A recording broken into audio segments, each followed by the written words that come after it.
फिर आसिफ आरिफ भागते हुए दरवाजा पर गए। देखा कि निसार तो गायब है यहाँ से। फिर तब तक एक आदमी भागते हुए आया और बोला, आरिफ तुम्हारे भाई निसार को अभी चुड़ैल पटरी की तरफ लेकर गई है। तो फिर सब पटरी की तरफ जाने लगे। जब पटरी के पास पहुँचे तो आरिफ ने आवाज़ लगाया, तुम कहाँ हो निसार? फिर निसार बोला, अरे भाई मैं यहाँ पर हूँ, नीचे देखो नीचे। फिर जब आरिफ ने नीचे देखा तो चुड़ैल ने निसार को आधा गाड़ रखा था जमीन में। सब देखकर डर गए। तब तक चुड़ैल भी आ गई। चुड़ैल ने कहा, तुम लोग यहाँ क्या कर रहे हो? तो आसिफ बोला, निसार मेरा भाई है, मैं इसको ले जाने आया हूँ। तो चुड़ैल बोली, इसने मेरी आवाज़ सुनी है और इसने पीछे मुड़कर देखा है, तो ये मेरा शिकार है। तो आसिफ बोला, निसार को माफ़ कर दो, प्लीज़ आप मेरे भाई को छोड़ दो। फिर भी चुड़ैल ने ना माना। बोली, मैं इसको नहीं छोड़ूंगी। फिर आसिफ भी ट्रेन की पटरी पर लेट गया। बोला, जब ट्रेन आएगी तो इसके साथ मैं भी मर जाऊंगा। हम दोनों भाई जिएंगे तो साथ में जिएंगे, अगर मरेंगे तब भी साथ में ही मरेंगे। फिर चुड़ैल ने सोचा थोड़ी देर कि कुछ साल पहले मेरे साथ भी ऐसा हुआ था। मुझे भी ट्रेन की पटरी पर लटा दिया गया था और ट्रेन आई थी तो मैं मर गई थी। अब ये दोनों भाइयों को जाने देना चाहिए। फिर चुड़ैल ने कहा, तुम लोग जा सकते हो। फिर वह चुड़ैल ट्रेन की पटरी को हमेशा हमेशा के लिए छोड़कर चली गई। पटरी के पास से जो कोई जाता उसको वो चुड़ैल आवाज़ देती। जिसके कानों में वो आवाज़ पहुंच जाती वह चुड़ैल और वह मुड़कर पीछे देख लेता तो वह चुड़ैल उसे मार डालती। एक दिन निसार और आसिफ ट्रेन से आ रहे थे। ट्रेन से आते आते बहुत रात हो गई। जब वह दोनों ट्रेन से उतरे तो स्टेशन पर देखा कि कोई रिक्शा वाला नहीं है। तो निसार आसिफ आपस में बात करने लगे कि अब हम घर कैसे जाएंगे। तो आसिफ बोला कि ट्रेन की पटरी से घर चलते हैं। अरे नहीं नहीं नहीं, उधर तो वो चुड़ैल रहती है, हम दोनों को मार डालेगी। तुम टेंशन ना लो, चलो मेरे साथ। उसके बाद निसार बहुत डरता था भूत से। वह आसिफ के पीछे पीछे जा रहा था। तो निसार को ऐसा लगा कि किसी ने उसको आवाज़ दिया। तो निसार डर गया और आसिफ से बोला, भाई मुझे बहुत डर लग रहा है, यहाँ पर भूत है। तो आसिफ बोला, चुपचाप चलो। फिर निसार चुपचाप चलने लगा। फिर चुड़ैल ने दोबारा निसार को आवाज़ दिया। फिर निसार ने पीछे मुड़कर देखा तो वहाँ पर कोई नहीं था और निसार डर गया। आसिफ से बोला, भाई मुझे बहुत डर लग रहा है। फिर दोनों भागते भागते घर पहुँच गए। निसार तेज तेज आवाज़ लगाने लगा, अरे भाई दरवाज़ा खोल, अरे भाई दरवाज़ा खोल, भाई दरवाज़ा खोल। फिर आरिफ आया, दरवाज़ा खोला। आरिफ ने पूछा कि तुम लोग इतना डरे क्यों हो?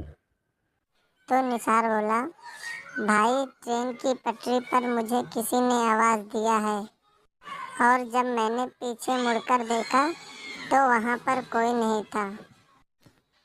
फिर आरिफ निसार को जोर जोर से डांटने लगा, तुमने पीछे मुड़कर क्यों देखा? मैंने आज ही गांव में सुना कि जो ट्रेन की पटरी पर भूत रहता है, अगर वह आवाज़ दे तो पीछे मुड़कर नहीं देखना है, सीधे सीधे चुपचाप चले आना है। अगर तुम पीछे मुड़कर देखोगे तो वह चुड़ैल तुम्हें मार देगी। फिर निसार बोला, अरे कोई बात नहीं, चलो तुम, कुछ नहीं होगा। फिर किसी ने दरवाज़ा खटखटाया तो निसार बोला, तुम दरवाज़ा देखो कौन है। आरिफ जब दरवाज़ा पर गया तो देखा वहाँ पर कोई नहीं था। फिर वह वापस आ गया। किसी ने दरवाज़ा खटखटाया तो फिर आरिफ गया दरवाज़ा के पास। फिर देखा कि वहाँ पर कोई नहीं है। तो आरिफ बोला, कि कोई बच्चा होगा जो शरारत कर रहा है। तब तक किसी ने फिर दरवाज़ा खटखटाया तो निसार बोला, रुको इस बार मैं जाता हूँ। जब एक गांव में एक छोटा सा परिवार रहता था। उसके परिवार में रामू और उसके माँ बाबूजी रहते थे। रामू अपने माँ बाबूजी का देखभाल करता था। उनके पास काफी जमीन थी जिस पर रामू खेती करता था। पूरे घर की जिम्मेदारी रामू पर थी, जो रामू अच्छे से निभाता था। एक दिन की बात है, जब रामू खेतों में काम कर रहा था, तभी साथ वाले खेत के ट्रैक्टर का ब्रेक फेल हो गया। रामू के खेत में आया और रामू के ऊपर चढ़ गया। वहीं पास में किशन नाम लड़के का भी खेत था, जो जल्दी से रामू के माँ बाबूजी को बुलाने गया। हे भगवान, ये क्या हो गया। रामू के माँ बाबूजी जल्दी खेत में दौड़ के जाते हैं। वहाँ देखते हैं रामू मरा पड़ा होता है और रामू के माँ बाबूजी फूट फूट के रोने लगते हैं। हे भगवान, ये क्या हो गया। हे मेरे बेटे, तुझे क्या हो गया। हे भगवान, ये तेरा कैसा इंसाफ है। ऐसे बोल बोल के फूट फूट के रोने लगते हैं। रामू के माँ बाबूजी रामू को उसी खेत में दफना देते हैं और घर चले आते हैं। रामू के बिना रामू के माँ बाबूजी एकदम अकेले हो जाते हैं। उन्हें समझ ही नहीं आ रहा था अब बचा कुचा जीवन रामू के बिना कैसे निकलेगा। बड़ी मुश्किल से उनका एक एक दिन गुजर रहा होता है और ऊपर से एक दिन जमींदार का आदमी दरवाजे पर आकर खड़ा होता है। कोई है? कौन है? अंदर आ जाओ। दादाजी, कर्जा देने का कोई इरादा है कि नहीं? कर्जा?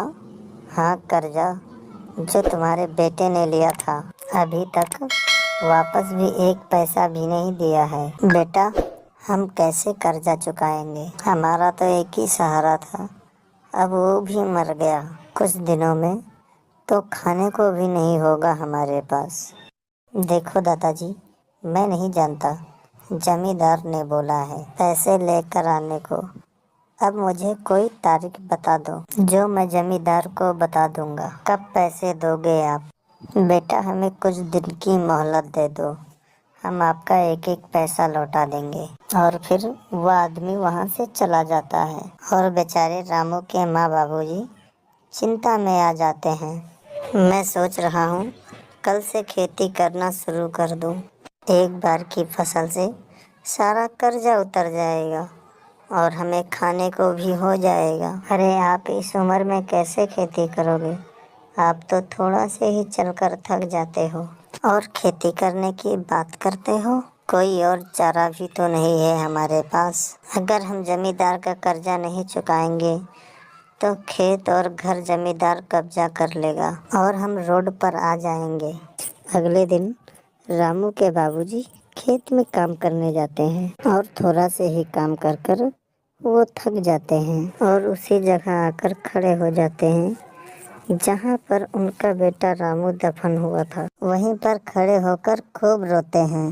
बेटा, तू आज बहुत याद आ रहा है। देख अपने बाबूजी की हालत क्या हो गई। जब तक तू था तब तक हमें किसी भी चीज की तकलीफ नहीं हुई। अब तेरे बिना खत्म हो गया हूँ। बेचारा आदमी रो धो के अपने घर वापस चला गया। क्या हुआ, आप वापस आ गए? मैंने बहुत कोशिश की खेतों पर काम करने की, पर इस बुढ़ापे में मेरे बस का कहाँ है ये सब काम करना। मैंने तो पहले ही आपको बोला था, पर आपने मेरी कहाँ मानी। हाँ, अब समझ आ गया है। अब ये खेत और घर हमसे सब छिन जाएगा। अब क्या होगा हमारा। बेचारे बूढ़े माँ बाबूजी इस चिंता में भूखे ही सो गए। और उधर खेतों में एक चुड़ैल आती है जिसमें रामू का ही भूत होता है और वह जोरों जोरों से हंसने लगती है। हाय मेरे खेत। चुड़ैल पागलों जैसे पूरे खेत में घूमती है। वह चुड़ैल बोलती है, मैं अपने बाबूजी को और अपनी माँ को भूखे नहीं सोने दूंगी। मैं फिर से खेती करूंगी। मैं मर कर भी अपना फर्ज निभाऊंगा। इतना कहकर चुड़ैल जादू से खेत को जोतने लगती है। फिर जोतते जोतते सुबह हो जाती है। अब सुबह हो गई है, मुझे जाना होगा, वरना किसी ने देख लिया तो दिक्कत हो जाएगी। और चुड़ैल गायब हो जाती है। जब सुबह होती है तो पास वाले खेत में किशन काम करने आता है। खेत को जोता हुआ देखकर बहुत हैरान हो जाता है। बाबूजी तो बहुत ताकतवर निकले। बताओ, इस उम्र में भी पूरा खेत जोत कर चले गए। पर समझ ही नहीं आ रहा है बाबूजी ने किया है कब। वो तो कल थोड़ी ही देर में चले गए। फिर किशन शाम को घर जाते वक्त दोनों से मिलने चला जाता है। बातों बात में खेत की जुताई की बात करने लगता है। यह बात सुन के दोनों माँ बाबूजी हैरान हो जाते हैं। मैंने तो कुछ किया ही नहीं।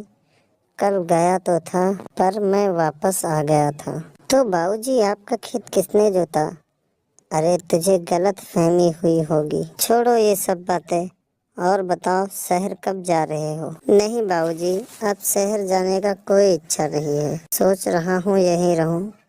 आपकी तरह मेरा भी इस दुनिया में कोई नहीं है। यहाँ तो सब गांव वाले अपने लगते हैं। आप भी मेरे माँ बाबू जैसे हो, पर शहर में कोई अपना नहीं। ये तो तू सही कह रहा है।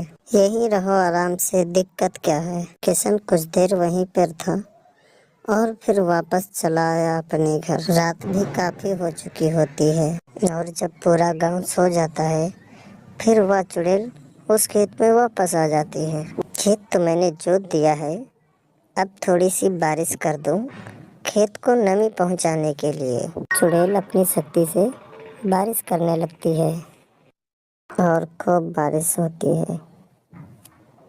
रात भर खेत में बारिश कर देती है चुड़ैल। अगले दिन किशन फिर खेत देख के हैरान हो जाता है और जाकर बाबूजी को बताता है।